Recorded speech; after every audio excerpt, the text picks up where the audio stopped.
Onangiz bilan ayolingiz urushib qolsalar nima qilasiz? Men har doim ayamni ham, xotinimni ham o'sha aytganda qilib yuraman. Hech qachon ular urushmaydi, xotinim zo'r. Mana 4 ta qizim, bitta o'g'lim bor. Oxirgisini o'g'il tug'ib berdi, Xudoga shukr. 5 ta farzandim bor. Hech qachon urushmaydi. Mana ayamga yaxshi qarab yuribdi. Endi erkak kishi ayol kishini ham aytganda qilib bir narsalar olib berib, yaxshi qarasa, Sovg'alar. Ha, sovg'alar.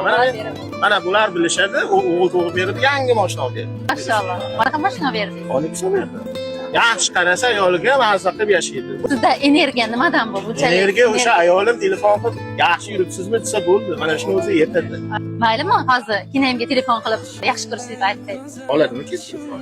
Qilib ko'ring, siz sinab ko'ramiz. Assalomu alaykum. Yaxshi o'tiribsizlarmi? Muhammad Isoni tug'ib berganiga nima olib beruvdim aytib qo'y. Nima degan? Aya, seni yaxshi ko'raman. Seni yaxshi ko'raman deyapti.